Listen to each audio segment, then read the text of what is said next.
¿Qué tal, queridos amigos? Como es natural en él, el presidente López Obrador niega que haya aumentado la desigualdad en México. En 8%, de acuerdo a las mediciones internacionales.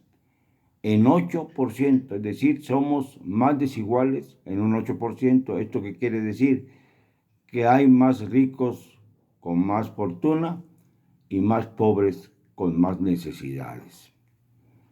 Esta es la aportación de lo que ya no es el neoliberalismo, es el liberalismo López Obradoreño o López Obradorista, como queramos llamarlo. Pero es liberalismo al fin, porque se ha seguido privilegiando a los que más tienen. Ellos integran parte de su gabinete, como lo hemos venido diciendo, sirven a intereses que no son precisamente los de los pobres, sirven a los grandes capitales. Estoy hablando de los miembros del gabinete. Está el consuegro de Slim, está el esbirro de Salinas Pliego, que ahora está haciendo maletas para irse a Washington. Están otros personajes que verdaderamente han sido siniestros para la vida nacional. No solamente porque ha aumentado la corrupción, sino porque, por desgracia, ha aumentado la capacidad para manipular al colectivo. Y esto solamente ocurre en los regímenes fascistas, perdón. Esto es algo que va a tener consecuencias tarde o temprano. Yo me pregunto, ¿qué va a suceder entre los mexicanos cuando se dé a conocer la realidad de los números sobre la pandemia que nos está matando? Nos está matando poco a poco, porque de acuerdo a las previsiones del gobierno, la pandemia debía estar domada desde los primeros 3 meses de su inicio, es decir, por ahí de mayo del 2020, y ahora está en su pico más alto.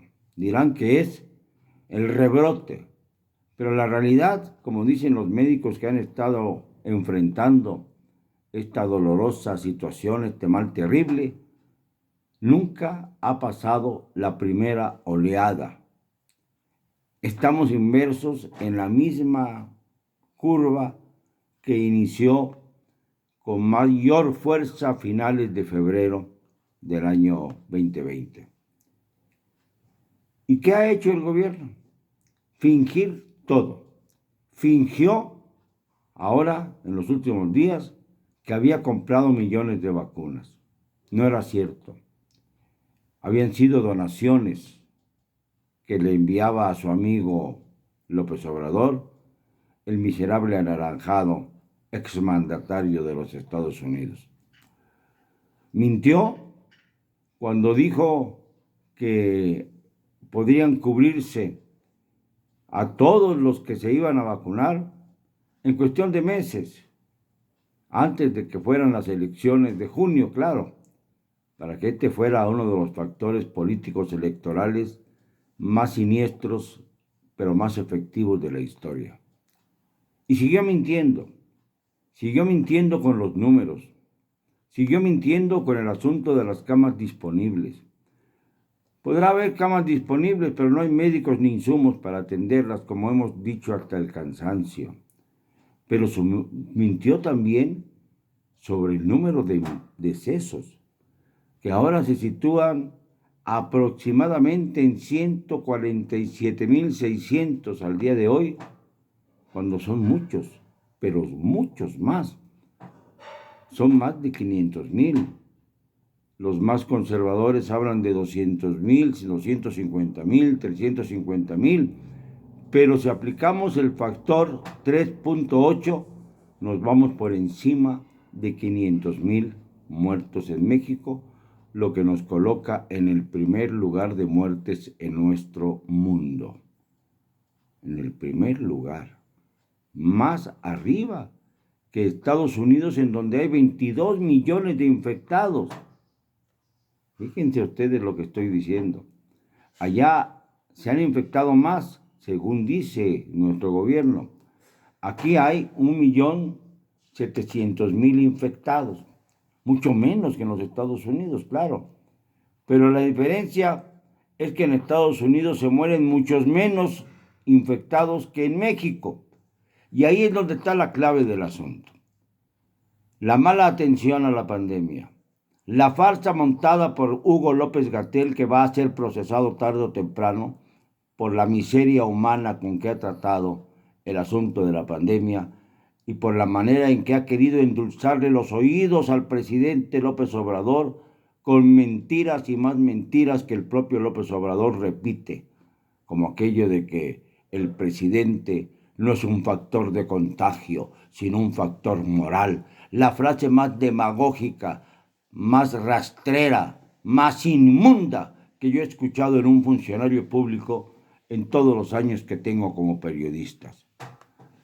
Pues sí, han mentido descaradamente.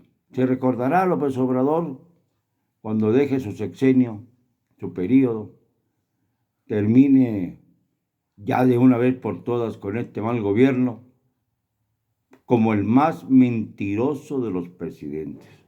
Pero además, como un presidente que estaba aliado con el narcotráfico, como un presidente que protegió a los criminales, que endulzó la vida de los narcotraficantes, que le prometió a la madre del Chapo Guzmán que algún día se reuniría con su hijo.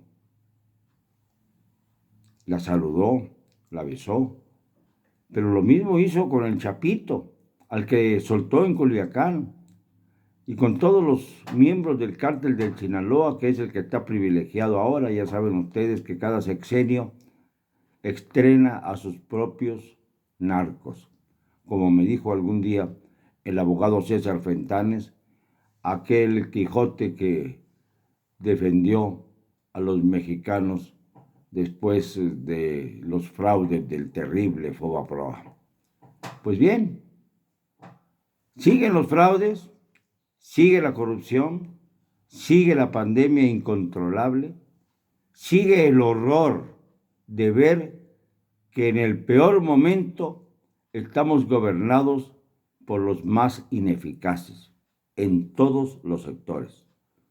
Con un individuo, Hugo López-Gatell, que insiste en que se pongan todos las mascarillas, pero dicen que no será obligatorio su uso porque sería ir en contra de los derechos humanos. No protege los valores mayores, el de la vida, porque piensa que es más importante que los irresponsables, como por ejemplo Fernández Noroña, López Obrador, no ejerzan la obligación de ponerse la mascarilla porque prefieren ejercer su libertad y su derecho humano a no usarla, aunque con ello pongan en riesgo a los demás. ¿Recuerdan ustedes que la libertad, la verdadera libertad, solo tiene un límite: los derechos y la libertad de los demás?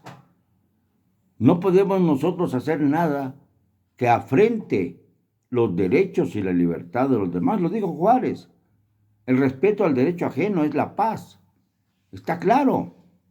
Es un apotegma inmortal de un gran mexicano. Pues esto no lo aplican en nuestro gobierno. Y al no aplicarlo por soberbia, tampoco puede pedírsele a Fernández Noroña que se disculpe con una diputada panista a la que ofendió ejerciendo violencia política contra ella. Ya le dijo el Instituto Nacional Electoral que lo podría sancionar, pero ni así responde. Se disculpa ante el Instituto Nacional Electoral, pero no ante la diputada ofendida. La soberbia, siempre la soberbia en este gobierno. No se trata aquí de partidarismo, no se trata aquí de colores ni de enseñas. Se trata simple y sencillamente de que los políticos no sigan manipulando al colectivo, diciéndoles que les sirven porque les entregan unos bonos bimestrales, regalándole cuando la productividad está para abajo, cuando México ya casi no produce, cuando los trabajos están conmocionados, cuando las empresas están cerrando, cuando la pandemia se extiende, porque no hay suficientes vacunas en nuestro país, porque no llegan los lotes, y cuando llegan, llega el líquido, como el reciente envío que fue recibido con bombos y platillos por el canciller Marcelo Ebrard, que es líquido. Hay que hacer de ahí las vacunas en México. ¿Cómo van a hacerlo si no tenemos los laboratorios suficientes? Cuando se habla de camas con ventiladores, y cada día hay más ventiladores, pero nadie sabe de dónde vienen, de dónde salen, a quién se les compra. O sea, caen como el pasaje bíblico del maná que caía del cielo, el pan que caía del cielo. Señores, es hora de abrir los ojos. Es hora de darnos cuenta de que no podemos continuar con esta farsa, de que tenemos que actuar con energía, con fuerza de ánimo, para exigirle al gobierno que por lo menos, deje de mentir, porque ha mentido desde el inicio del período López Obradorista, y ha mentido tanto que ya la población, la que piensa, no cree en nada, o bien ya no sabe en qué creer. Lo siento, no me van a callar, sobre todo este señor López Obrador, que tanto interés tiene en que yo me calle. No me va usted a callar. Y lo digo con cero cobardía.